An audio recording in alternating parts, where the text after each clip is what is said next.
This is Jonathan Ferguson, the Keeper of Firearms and Artillery at the Royal Armouries Museum in the UK, which houses a collection of thousands of iconic weapons from throughout history. And I'm your host, Dave Jewett, and today we are heading to the Rook Islands and checking out some of the weapons of Far Cry 3 and Blood Dragon. Kind of makes it ideal for the game, really. Something you haven't seen before, that you can use as a conventional pistol, but looks cool in the process, and then you can... now the suppressor is the wrong suppressor, disappointingly. That looks to be some generic model they're using on multiple pistols. That's a shame, because it wouldn't work. The T-Rex popped up for a second there. I was going to say, is that a T-Rex?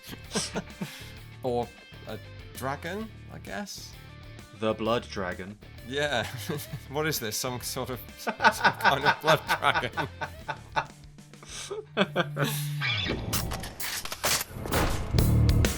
There is a longer, deeper, extended edition of this episode over on our Patreon, which also includes a few bonus weapons. Link in the description for that. Like the video if you enjoy, leave your thoughts in the comment section below, but without further ado, I'll throw it over to Jonathan.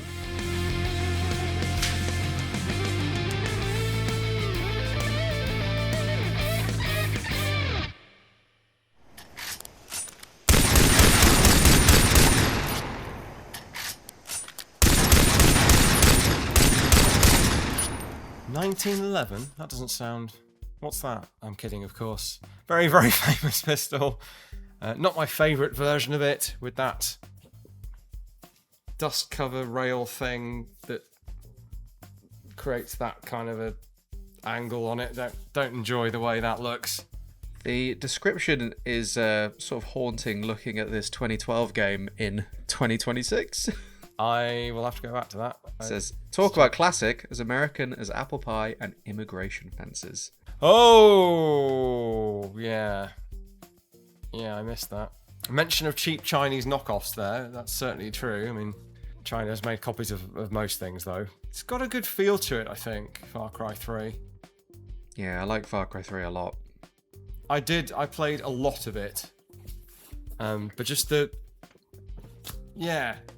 I think they do everything right with the weapon handling representation, not sort of in terms of correct drills or whatever necessarily, but the things look like they have weight and they need to be grasped and they move, they kind of drift and move. They're not rigidly held in place on the screen. It's all kind of basic stuff that we expect now, but in 2012, not so much. Good punchy sound effects with a bit of environmental changes, you know, depending where you are. Everything functions as it should. I don't really recall how, like, effect-wise the pistols vary, if at all. I'm guessing you've got your classic Magnum slot, and then you've got your usually balanced capacity with, and they make the 45 maybe too effective relative to what it arguably should be. What we're seeing is the shadow. So a lot of these guns have a signature variant. So it's a version of the gun that has better stats and comes with its own attachments by default.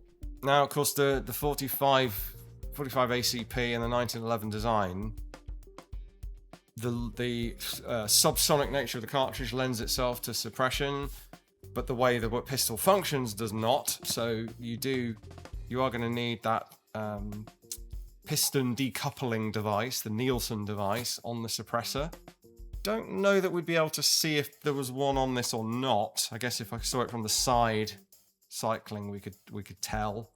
But essentially, the suppressor stays still in space as the slide recoils, at least for initially. So it's not affecting the barrel and slide unlocking. So from a first-person view, I don't think you'd be able to spot that. And it's not something that they're not going to have known about necessarily. It's certainly not going to bother to implement. But in reality, you do need that for your typical Browning tilting barrel setup.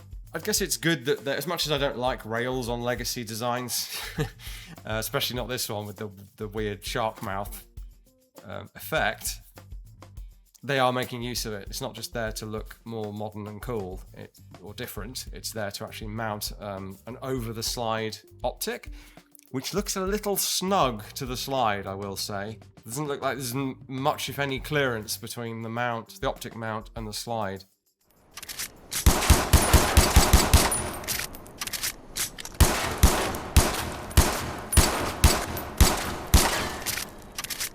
P9s. That's the Grau index number for the Makarov PB, which is ever so slightly radioactive. Hence our warning tags. And you can, with a depression of that plunger, a little hard to do with gloves on, we can indeed unscrew and remove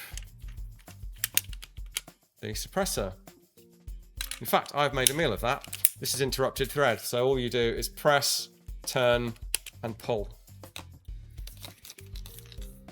So just as you saw in the menu, and as you're seeing on the screen now, without the suppressor, that's what it looks like. Very cool looking, actually, with or without the suppressor. This is one we're going to cover on our channel at some point, but you see it locked open there, and how far back the barrel goes. It is substantially a Makarov design, but heavily redesigned to facilitate an integrated suppressor. But you can still use it without. Kind of makes it ideal for the game, really. Something you haven't seen before, that you can use as a conventional pistol, but looks cool in the process, and then you can... now the suppressor is the wrong suppressor, disappointingly. That looks to be some generic model they're using on multiple pistols. That's a shame, because it wouldn't work. So you see the interrupted threads on the mounting spigot effectively there, and the locating lug there. It's a super light suppressor.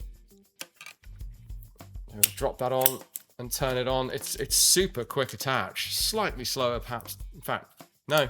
See, if you grasp it overhand, reverse grip, press, turn, pull, it's very fast to put on and off. Really interesting design. I guess the reason it matters is that it, well, apart from ultimate historical accuracy, which is what we're about here, but you can see the silhouette of this thing with its true suppressor on there is much more integrated looking and much more Soviet looking, dare I say, with this band of checkering there for installing and removing it. Then what we end up with a sort of Western style suppressor. I guess you can rationalize a scenario where they've got the pistol but they don't have the suppressor, and someone has adapted an ordinary one to fit, perhaps. If you're hungry for more Far Cry 3 chat, or you want early access to next week's video, then why don't you check out our Patreon? Becoming a patron comes with perks like 1 week early access to videos, Discord access, and we have over 66 Patreon exclusive Director's Cut episodes and a bunch more bonus content. Every single patron goes a huge way to supporting the work we do here at EXP, so we appreciate you for checking out the links in the description. But now, let's get back to the video.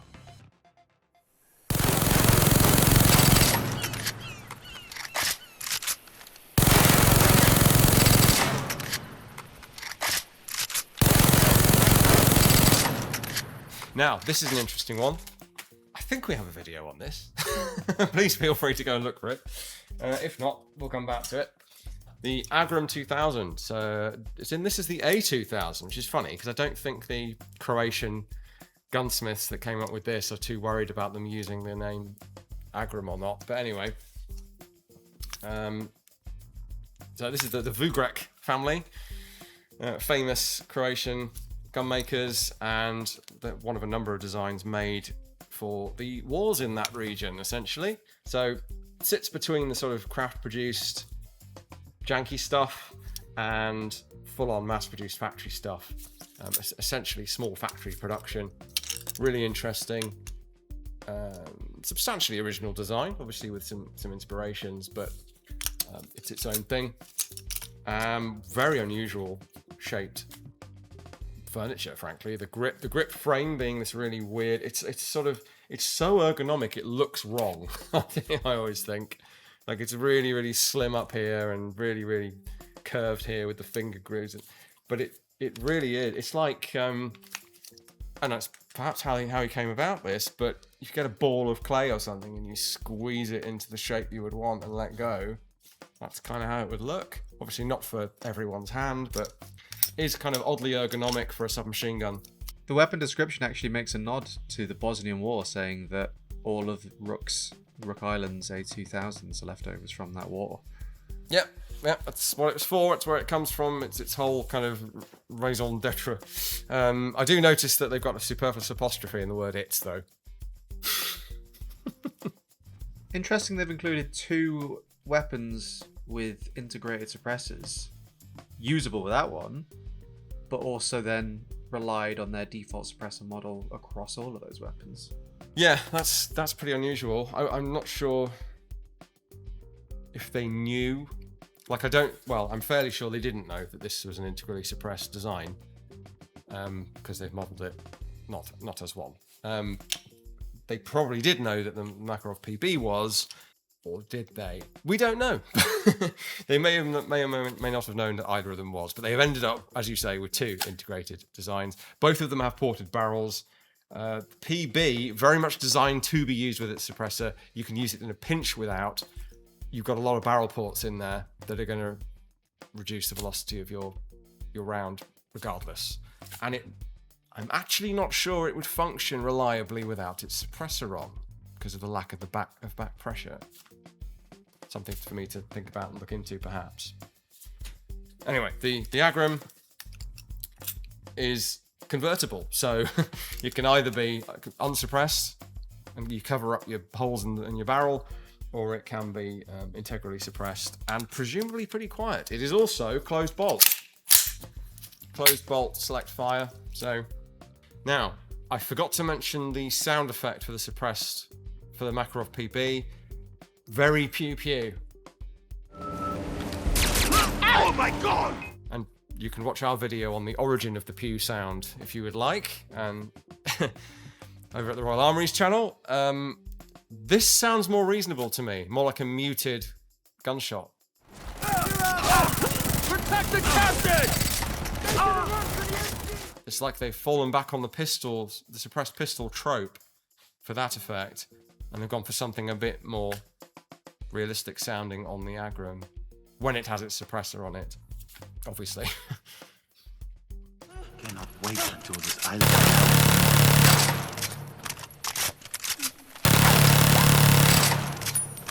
Ah, the Vector.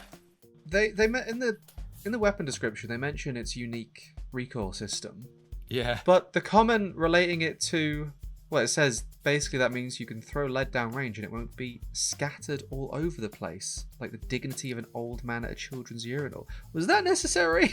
I know they like to have some edgy humor in the Far Cry games. That one felt a bit forced. Yeah. That is an odd one. The rest of them, I'm like, oh, it's nods to like wars, or like this package of weapons was intended for Kim Jong-il. Like, okay, yeah, you're having some fun with the item descriptions. What is this one? I don't know. It's very evocative. I'll give them that. Sound effect is good, rate of fire is good, and it looks like the controllability does line up with that description and that reality. Do you think? It's the most controllable SMG in the game, I would say. Especially at this rate of fire. Yeah. Well, it doesn't seem to be doing now. There's no reason they would realise this, having not shot it, or necessarily seen more later videos that give you more detail on this. But we don't really get that up-down impulse thing. Fundamentally, the Chris Vector converts fore and aft recoil impulse into up and down recoil impulse, which means you're more likely to be able to keep your shots on target. Doesn't eliminate recoil. It redirects it and turns it into a different sensation. So it's easier for people with less experience to shoot well. And it's maximizing sort of caliber effectively to obviously a larger bullet, and rate of fire. So if you sort of put a rate reducer in it and had it in 9mm, which it is available in, it would be even more controllable. But they're going for maximum sort of pistol caliber firepower with maximum controllability was the logic there. And we have an episode on the Chris Vector that you very helpfully helped us to get a while ago now. This is the Generation 1 Vector though. I was looking up some images of the Chris Vector, and one thing that I noticed is, and I'm sure other people have picked up on this, but is the rear iron sight backwards? Possibly. they've got a setup of flip-up irons. I don't know if that would make a difference to your performance of the weapon, but the knob is usually on the right-hand side, isn't it? Yeah, it's backwards. Yep, and they're designed to flip up forwards, typically. It's relevant insofar as the aperture will actually usually be shaped like this to help your eye to aim. Although, not necessarily on this set. I'm not actually sure if these. I'm not sure that these are based directly on a real set. Anyway, yeah, there's usually reasons why they face the right way. But also, I guess more than anything, it's the button. So if you got you'd have the button on the wrong side relative to your front iron sight if you had it on backwards. To be honest, the only reason I actually noticed this is because I was recently looking up airsoft Chris Vectors for purchase. Yeah, they do appear to be backwards. So just about every backup iron sight you'll see are designed to lie backwards. I guess so they're sort of better protected, and it's just a sort of convention that they lie flat backwards against the weapon or on the rail, and then they flip up forwards. These appear to be on backwards. Matters less for the front sight, could matter for the rear sight, because you, depending on how you adjust them, it might be on the wrong side for a right-handed shooter, although here the knob is on the left side. That's less of a problem. More of a problem is, in theory, the aperture. Your typical rear sight aperture isn't just a plain diameter hole. It's usually tapered to help your eye to pick up the front sight. So if that's on backwards, that could actually be an accuracy detriment.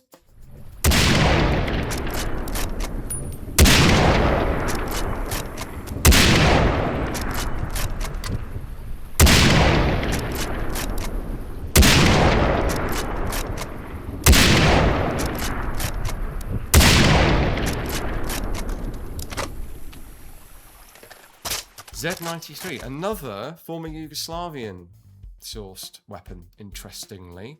And even they call it a Yugoslavian bolt-action rifle. It's an FPS Russia reference. Yeah. Look at that. Really shows you what era of the internet this game was made in. Explode a watermelon on a Russian camera, or words to that effect. Yeah, so the Zastava Z93 Black Arrow sniper rifle. It is essentially as it says in the description, a bolt-action 50 BMG anti-material or sniper rifle. Perhaps more of a sniper rifle than the Barrett. And a rarity. Can't think of another game that has the Black Arrow in it. I'm sure there's at least one. Far Cry 4. That's cheating. It won't surprise you to learn that this is the most powerful sniper rifle in the game. As it should be. There's nothing worse than an anemic 50 caliber rifle in a game that's just there for looks. Fairly and sort of moderately realistic looking scope there, although I'm not sure about those range stadia. And of course you're not using them. It's just there to look superficially tactical, I think. And suppressed. And I probably thought at the time, that's ridiculous. You don't suppress 50 caliber rifles. But it turned out that you do. And I've shot one. And it's weird. It's like in fact, it's my notification sound on my phone. It's like a sort of loud pop and a whistle. Very odd. And having fired, it's not as good as the break at recoil reduction. But it does help massively. But it ends up kind of shoving you back in a slower way, more like a sort of black powder recoil impulse. Very strange experience.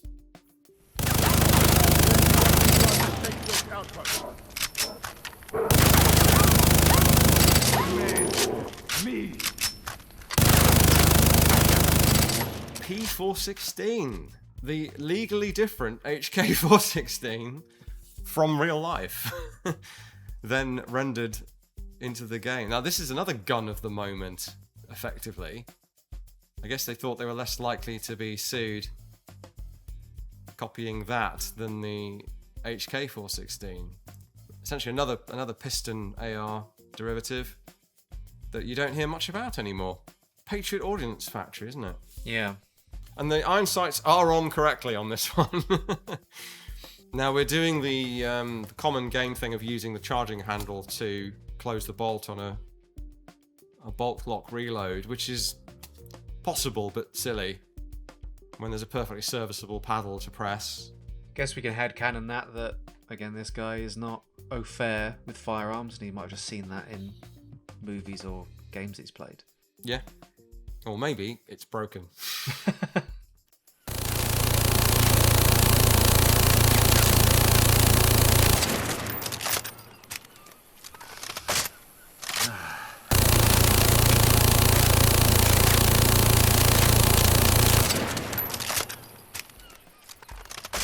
Oh. Something missing on that picture of the MKG in the menu. Yeah. So we have a sort of a Mini-Me, but it doesn't have a grip frame. I don't think I've seen a Mini-Me with a backplate trigger assembly. I'm not sure it's even feasible. The thing is that this might be a glitch, because I was like, why isn't this appearing in the game? And I went and looked up pictures of the MKG in menu, and lo and behold, they're there. So I don't know if this is a glitch that we just experienced, but in this view of the menu, there's no grip. But it does have a spade grip on the back of it. So I think the image you get is different depending on where if you see it in the shop versus you seeing it in your survival guide. So that the picture in the survival guide is actually wrong. I think they've taken an asset from like a mounted machine gun from other parts of the game. Yeah, I think that's right. But again, I don't think, because of the way the Mini-Me works, I don't think you can fit because a lot of machine guns, you can swap out a grip frame assembly trigger mechanism for a backplate trigger assembly for use on vehicles or whatever. Don't think that's technically possible on a Mini-Me. It's really not designed for that. They get used on vehicles, obviously, but with a buttstock and a pistol grip. It's not really a great door gun. Yeah, and you can see it. You can see the pistol grip and buttstock there. We've also got a reciprocating charging handle, which it shouldn't have. And the reload's wrong. Oh yeah, because the menu picture for the Ripper version has a buttstock and a pistol grip. Yeah, in fact, charging handle on the wrong side as well. This seems a bit far removed from the real gun compared to the other guns in the game. And that belt box as well. I suppose it's a belt box with a magazine feed, I guess. Because it's not, you're not opening the weapon to drape a new belt over. Yeah, it doesn't make sense either. The Mini-Me does have an emergency magazine well system, and I guess they're trying to imply that's what it's using, but I don't think it would work as it's depicted. But yeah, they're not opening it up and feeding a belt through. In fact, really, this is almost like the ultimate machine gunner's assault rifle thing that we've spoken about, because they've sort of morphed it into an assault rifle by ignoring the belt feed and using a giant pseudo box mag and giving it a left side charging handle when it's designed for use in the prone with a right side charging handle. Should be open bolt with a disconnected charging handle that you click in forwards and then it doesn't move. So there's quite a lot wrong with this one. Flamethrower. Flamethrower. Another sort of fantasy flamethrower. Yeah, I think they've taken the LPO and done what they wanted with it. Yeah, I was going to say, the triple igniter nozzle is very LPO 50. It's funny, because we looked at Resident Evil 5 before, and they bothered to it was a very unrealistic, a not accurate design of flamethrower, but they had the backpack, they had the hose, they had, nods to how a flamethrower actually works, and the fact you'd need big old tanks of liquid. And it's not a realistic game by any means. This is meant to be a bit more gritty and grounded in its feel, and has a lot of real world correct gun stuff. But again, they've moved away with the flamethrower and they've gone, sod it, we don't care about the backpack. And they've got it as a sort of Elon Musk weed burner flamethrower vibe going on. We have one of those somewhere. I think we showed it before.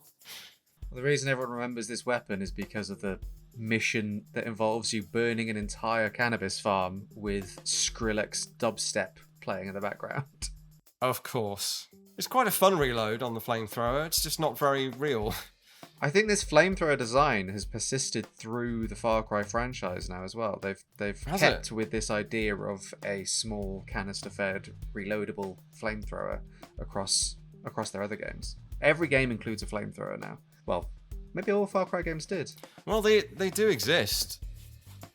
They exist. They're not practical weapons. They're fun toys, essentially. Dare I say? They're not meant to hurt anyone. As incongruous as that might sound for something called the flamethrower that was very much invented to hurt people, but the ones with the separate canister, no backpack and a canister, they're there for a few seconds of making lots of fire for fun, really, and they wouldn't be practical as a weapon. What was that?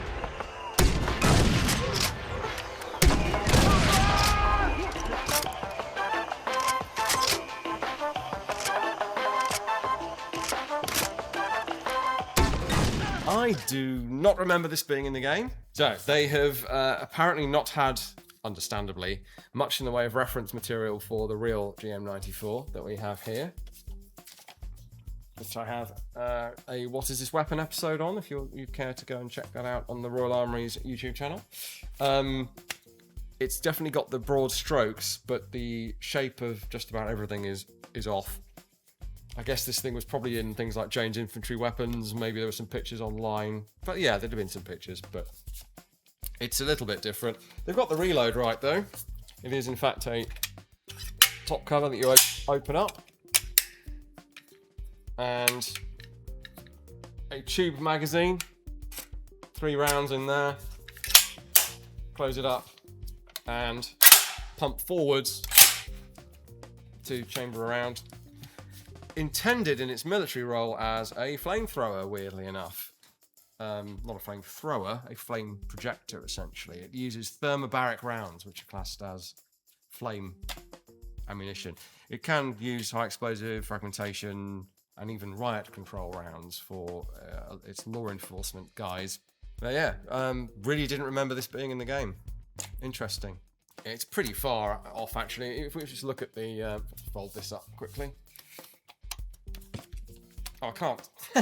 Forgot about this. So when you fold the stock up, it folds the sight flat. So, trying to show you the rear sight. That's the real rear sight. It's like a hoop. Like a croquet hoop. Whereas the sight on this thing is very different and super spindly and fragile looking.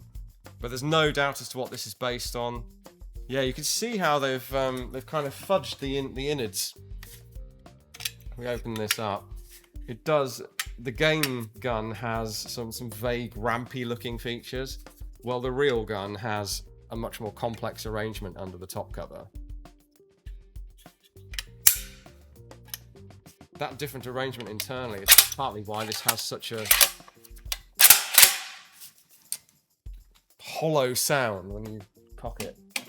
Or when you cycle it, I should say, because it is a double action trigger mechanism. You're not actually cocking the weapon, you're just cycling it. That's the other reason, of course. Pump actions are cocking the action and operating the bolt, feeding the rounds. This is really just feeding the rounds. And it's huge and chunky and echoey. Also, it's going to change how it sounds.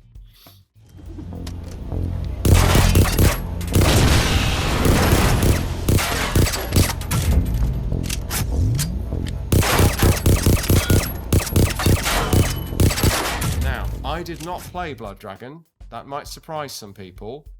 You should play Blood Dragon. You would like Blood Dragon.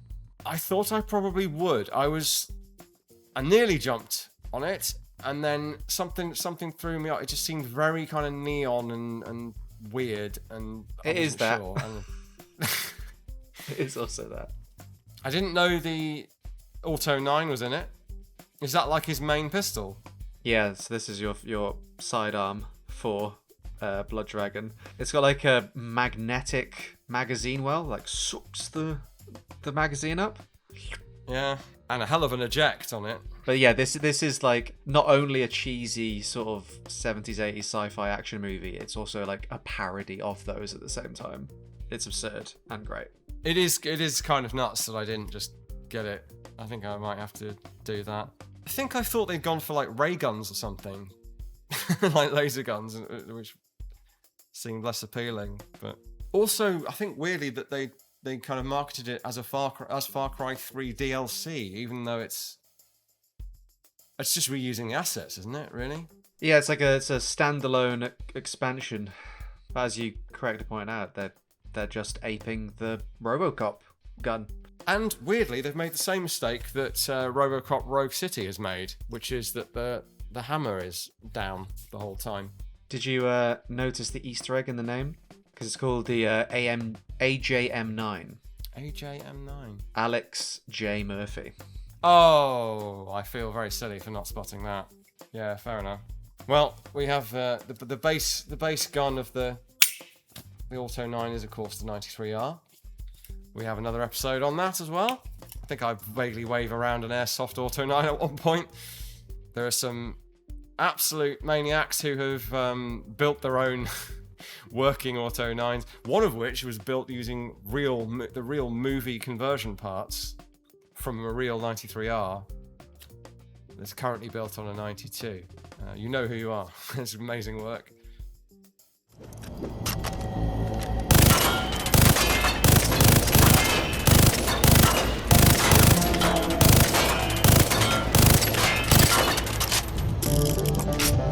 Ah, that's cool. That's like a calico / muzzleite bullpup lash up. I recalled a lot of the sci-fi design. I forgot all about all the flourishes, like reloading and dancing the magazine over your robot fingers. It's very silly, isn't it? Because I know this is a fan favorite, so I'm surprised they didn't do something like this again. I suppose there was that post-apocalyptic Far Cry 5 spin-off, but Blood Dragon's so beloved, it had an anime spin-off, 10 years later, over 10 years later. Yeah, it's its own series on Netflix. No. So they need to do another Blood Dragon. You're kidding me. No, it is, yeah. Apparently it's actually decent as well. And it's Michael Biehn, isn't it? Or is it just his likeness? Oh, I don't know, actually. I'm sure Rex, whatever his name was played by Michael Biehn. Yeah, it is Michael Biehn. I didn't realise that. I recalled his name being Rex Power Colt.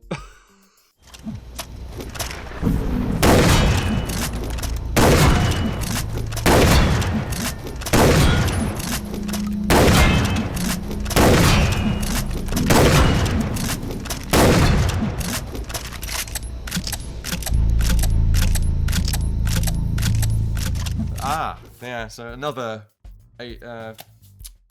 classic action movie. Great weapon to feel like an awesome prick. Nothing says I belong to the world like 2 barrels to the face. Well, there's only 1 barrel on this. I do approve, though. Galleria, reference to the LA shopping mall from Terminator 2. Oh, yeah, that's really good. I didn't pick up on that one.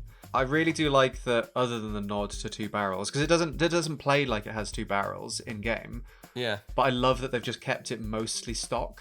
Like it's not adorned with neon, and the reload's so good. No, it's very good. I am sold many years later. I mean, needless to say, you can't reload an 1887 shotgun by just lobbing the rounds in. It does require a bit of pressure. And of course, that's why it's called the Galleria 1991. It's the T2 release date. Yep. I recall playing this when it released, having the brightness on my TV up to maximum and all the lights off. And because it's so neon, it's just so much colour bouncing off the wall. It's like playing Geometry Wars. Yeah, I bet. It is still I wasn't wrong about how bright and neon and over the top it is. Oh yeah, it's very bright and very neon. It is a bit much. And you're only shooting robots, seemingly. So robots and cyborgs and the T-Rex popped up for a second there. I was going to say, is that a T-Rex? Or a dragon, I guess? The Blood Dragon. Yeah. What is this? Some kind of blood dragon. And then it blood dragoned all over the place.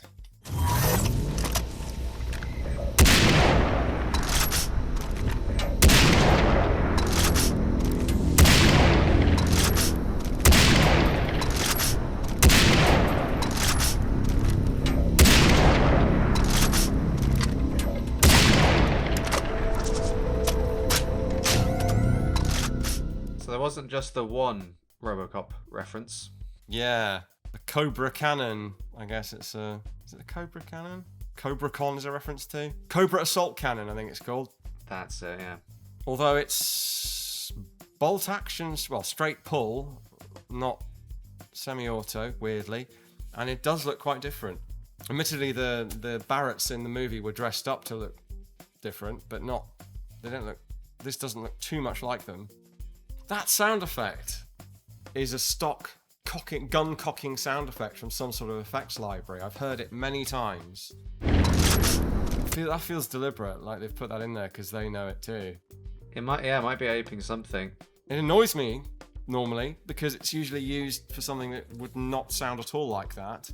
I might be wrong, but to me, the report sounds like a shotgun shot from a game as well, squashed. I mean, I don't know what assets they used for the audio or any of the other elements, but I feel like they wanted to get even more punch out of it, so they've started with a shotgun sound effect. That's what it sounds like to me. I might be completely wrong. I don't know. I think if you played that to me, I would guess it was a shotgun. Something about how sort of resonant it is.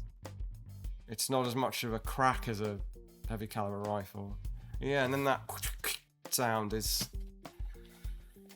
It's like the Wilhelm scream of gun cocking sounds. It's interesting as well. They've combined the calico from the bottom bit of the Terminator 2 endoskeleton rifle with the Resistance Valmet, or maybe a Muzzleite bullpup shell look to create something that looks like it's out of one of those 80s, 90s movies, but is actually their own design. It's a good bit of work.